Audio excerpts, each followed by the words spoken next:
Hey guys, what's up? Welcome back to my channel. If you're new here, my name is Sam. Thank you so much for stopping by. I really hope you decide to stick around. We're going to be talking about a genus of plants that I absolutely love. One of my favorite genuses of plants, as I've said 1,000 times. We are going to be talking about Syngoniums, commonly known as the arrowhead vine. So I'm going to be showing you guys all the Syngoniums that I have in my collection, and I'm also going to be sharing with you how I care for them. If you guys like Syngoniums as much as I do, or you would like to collect Syngoniums, then stick around and we're gonna jump right into the video.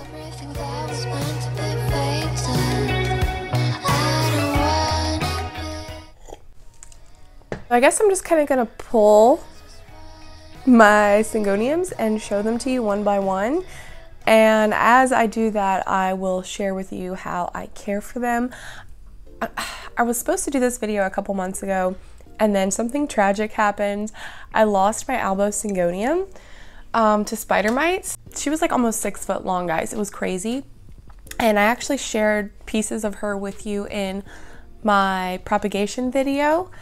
So I do have pieces of that plant propagating, rooting, regrowing leaves, but it's just really sad because she was so big and beautiful, and it just broke my heart, and to the point where I didn't even want to film my Syngonium video anymore. But it's fine. I have plenty of other Syngoniums that I love dearly and are worthy of being shown. So let's just jump right on into it. So first I'm just going to show you the one that I already held up. So this here is my Syngonium malted, Syngonium army. I've heard it called by several different names, so I'm not actually sure. I believe it was sent to me by the name Syngonium malted. So it has kind of like this splashing variegation. If you guys don't know already, I've been battling spider mites like crazy. I think they're finally gone, at least I hope, but some of the leaves on this guy actually came in really deformed, just really funky looking. I still think they're really cool looking. I still think it's a really beautiful plant. I actually kind of like the deformed leaves. We have this crazy girl. This is my Syngonium Maria. I believe Syngonium Maria, yeah. So it has kind of like these more, I don't really know, like some of the leaves look kind of pink and others are more of like this brownish color, like this. Not really red, not really brown, not really pink. So it's just kind of, I don't know, it's a weird color. But this girl is growing like crazy. So let's turn her on around.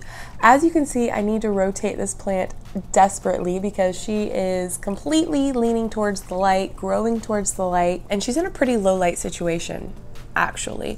So this is probably one of my least favorite Syngoniums in my collection. I do love this plant. I do think that it's beautiful, but this one grows in really kind of scraggly, I guess. The leaves don't really get very large. They stay kind of teeny and petite. She also always has tons of like crispy bits, aerial roots, just crispy pieces coming off of her. I'm constantly going through and having to remove crispy pieces, dead leaves. So if I'm even like a day late on watering, she just crisps up a ton of her leaves and throws a fit. So yeah, but she's really pretty nonetheless, and if I were to rotate her, I'm sure the back of the pot would look a lot better. But Syngoniums, in my experience, are very thirsty plants, kind of like my Elechasias, and they don't like to dry out.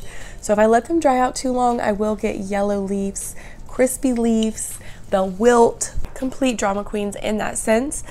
But honestly, that and the spider mites are really the only things about Syngoniums that aren't easy. Otherwise, they are very fast, vigorous growers, very rewarding. They don't require bright light. They do appreciate it, and they will grow better in brighter lighting conditions, but you can throw a Syngonium in low to medium light. It's probably going to do just fine. It's going to continue growing and putting off new leaves. Also, they don't really require high humidity. Again, they will appreciate it, especially your variegated types of Syngoniums. They will appreciate the higher humidity that you give them. They'll still grow just fine and look beautiful without it. Next, we have my cute little Syngonium Pink Splash, and she had spider mites as well.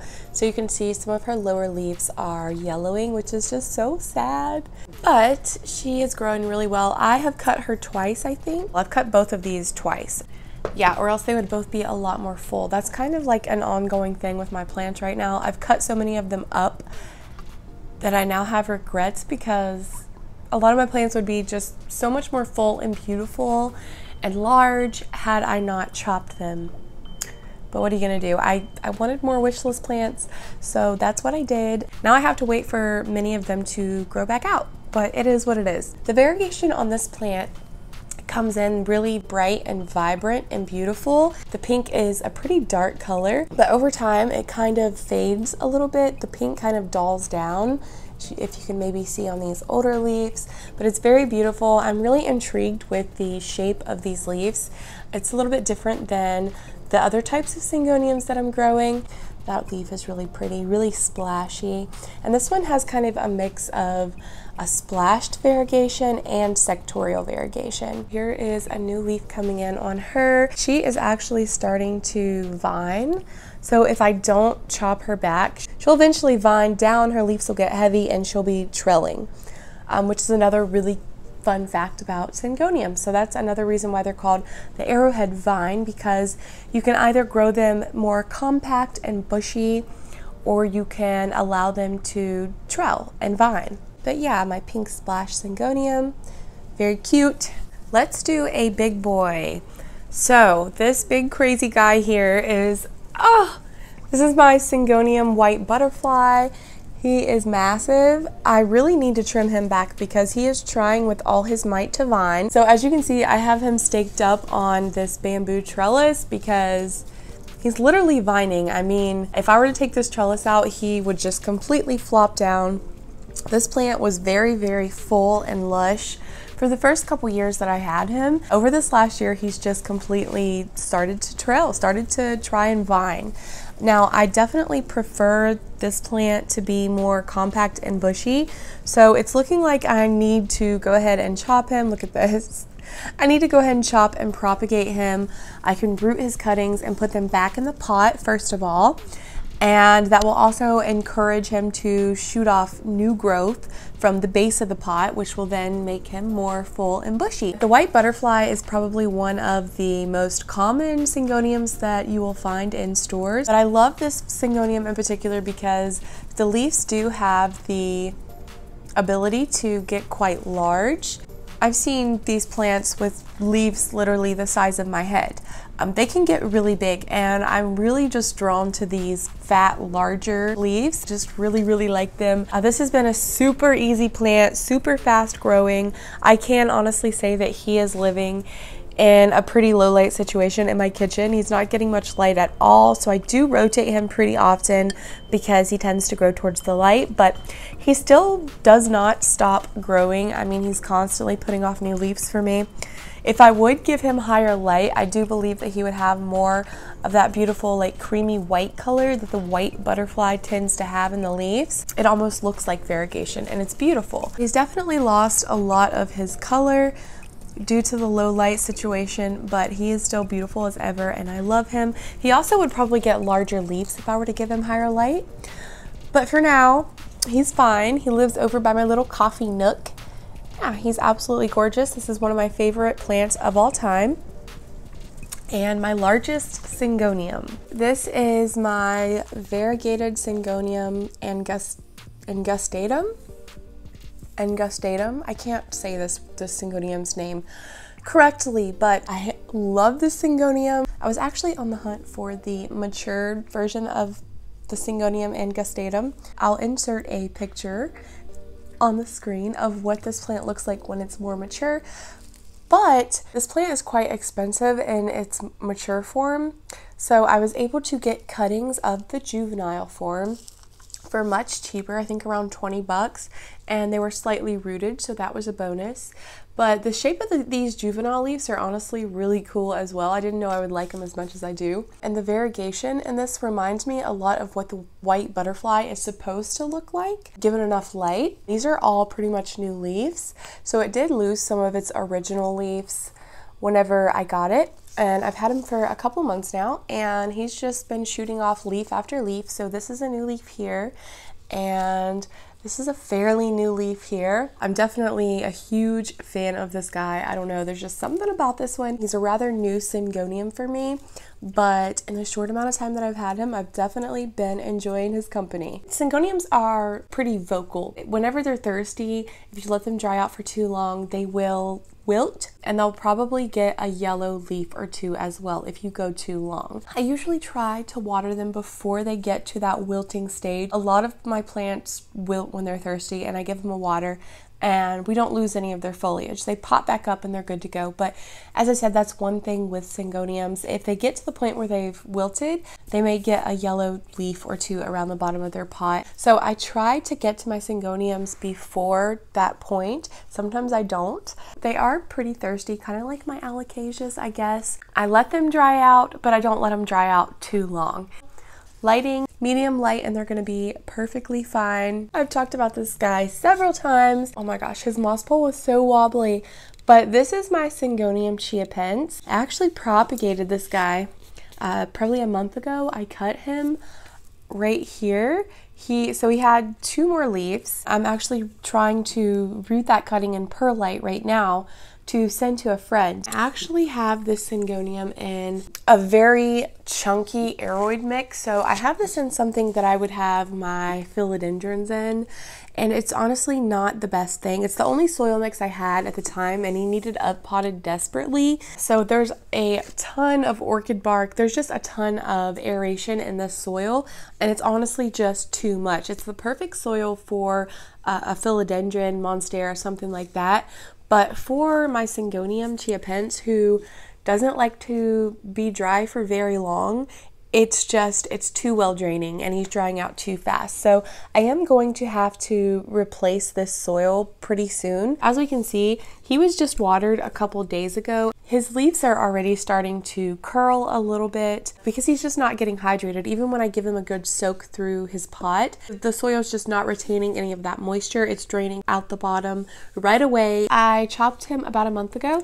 Already we have a new growth point coming in right there. They're very, very easy to propagate. I have propagated many of my other varieties so many times, and I usually just throw them in water and they root up super fast, super quick. They do very well. I've never had a problem rooting Syngoniums before. These new growth points pop out after you cut them, after you prune them. The new growth points pop out super fast. Like, it's kind of crazy. I love this plant so much. This little guy, little cutie, is my baby Syngonium rayeye. Oh my gosh, I love him so much. He's also rather new to my collection. I've only had him for, I think I've had him for about the same amount of time as I have the Angustatum. I got them around the same time. He is just so adorable. This is a more velvet leaf Syngonium, which is really cool. I don't really have any other velvety leafed Syngoniums. He's obviously very tiny, but he is putting off this new adorable leaf here. He just unfurled that one, and then we have another one unfurling right here. Yeah, so it seems like he's going to be a pretty quick grower as well. I have not repotted him. He's still living in the sphagnum moss he was sent to me in. I have him living in my humidity box, and I think he's really enjoying that. So we didn't have any issues with transit or shipping. He didn't seem to mind that at all. I did find a very weird pest on this plant a few days ago, actually, and it was scale, a large brown scale. I've never seen it before on any of my plants, but I was able to identify immediately. I seen it and I said, that looks exactly like what I've seen on Google whenever you Google scale. So he had 2 giant scale bugs along his little tiny itty bitty stems, and I was like, no. So I got my alcohol out and Q-tips and removed the scale, and I've just been keeping an eye on him since. And I haven't seen anything else pop up, but I've definitely keeping a close eye on him. But I just thought it was interesting because I've never really seen scale on my Syngoniums before. I've never really dealt with anything on my arrowheads other than spider mites. I just can't wait until he's larger. I know these leaves are going to be gorgeous once they get even bigger. Like, I don't know, guys, I'm just so excited. So happy to finally have this little guy. Excuse this light stand and this mess. This here is actually my elbow Syngonium stick, what's left of it. I've chopped the rest of it up and I have the little pieces in moss rerooting, but I did put this guy in water, this piece of stem here, and it has rooted up really well, and it's shot off these 2 brand new leaves, which I am very, very happy about this. Yeah, I have a new start here, so if the vine that I have still potted with roots doesn't ever do anything, I'm covered because I have this, and then I have several little cuttings, node cuttings that I took that are in moss that are also rooting and starting to produce new growth. So yep, this is my poor little Albo now. I will insert a picture, the last picture I took of him before I killed him, when he was probably about 3.5-ish foot tall. She grew up 3 different racks, shelving racks, and over the top, and was coming back down close to 6 foot tall for sure. I don't have a picture, unfortunately, when she was that tall, but yeah, it's just really sad. So this is my elbow Syngonium, I guess. I'm just happy that I was able to grow something back from this plant. I think that's pretty much gonna do it for this video. That is all of the Syngoniums that I currently have in my collection. I do plan on acquiring more in the future, probably not till the summer, or at least the spring, because Syngoniums don't ship that well anyways, and in the winter I'm just not going to risk it. But if you have any cool varieties of Syngonium that you would like to recommend down below in the comments, please feel free to do that, because I am on the hunt for some new varieties to acquire myself, and I'm sure everyone else would appreciate it as well. Thank you guys so much for watching. I hope you enjoyed this video and seeing my little Syngonium collection, and I'll see you guys very soon in my next one. Happy holidays, Merry Christmas. I hope everyone has a wonderful holiday season with your families. Bye.